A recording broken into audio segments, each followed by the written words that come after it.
کبھی آپ نے محسوس کیا کہ سب راستے بند ہو گئے تھے مگر اچانک کوئی دروازہ کھل گیا، سب سہارا چھوڑ گئے تھے مگر کہیں سے مدد آ گئی؟ وہ اتفاق نہیں تھا، وہ اللہ کی غیبی مدد تھی۔ اور آج ہم اسی راز کو سمجھنے والے ہیں۔ اس ویڈیو کو آخر تک ضرور دیکھیں۔ غیبی مدد مختلف اور اثر انگیز انداز میں آتی ہے۔ اللہ کی غیبی مدد شور مچا کر نہیں آتی، وہ خاموشی سے آتی ہے۔ جب بندہ ٹوٹنے کے قریب ہوتا ہے، جب آنکھوں میں آنسو ہوتے ہیں، جب دل میں صرف ایک دعا ہوتی ہے، یا اللہ بس تو ہی کافی ہے، تب آسمانوں سے فیصلے بدلنے لگتے ہیں۔ ہمیں لگتا ہے ہم اکیلے ہیں، مگر حقیقت میں اللہ اس وقت سب سے قریب ہوتا ہے۔ قرآن میں وعدہ ہے کہ جو اللہ پر بھروسہ کرے، اللہ اس کے لیے کافی ہو جاتا ہے۔ غیبی مدد کا مطلب یہ نہیں کہ فرشتے آسمان سے نظر آئیں۔ کبھی یہ مدد کسی اجنبی کی صورت میں آتی ہے، کبھی اچانک ملنے والی نوکری کی صورت میں آتی ہے، کبھی ایک محفوظ بچ جانے والے حادثے کی صورت میں آتی ہے، کبھی دل کے سکون کی صورت میں۔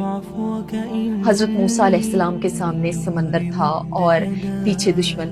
ظاہری حالت میں کوئی راستہ نہیں تھا، مگر جب یقین کامل ہوا تو سمندر بھی راستہ بن گیا۔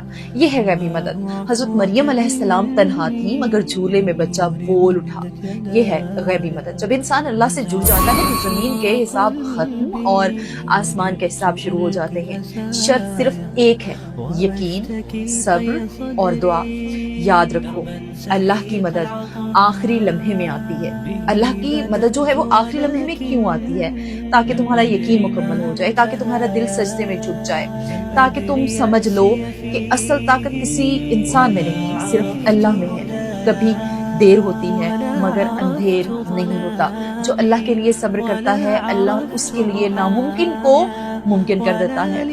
اگر تم کسی مشکل میں ہو تو ہمت مت ہارو، شاید تمہاری غیبی مدد راستے میں ہو۔ آج سے ایک عادت بنا لو، ہر مشکل میں کہو حسبنا اللہ و نعم الوکیل، اور یقین رکھو کہ جب اللہ ساتھ ہو تو دنیا کی کوئی طاقت نقصان نہیں پہنچا سکتی۔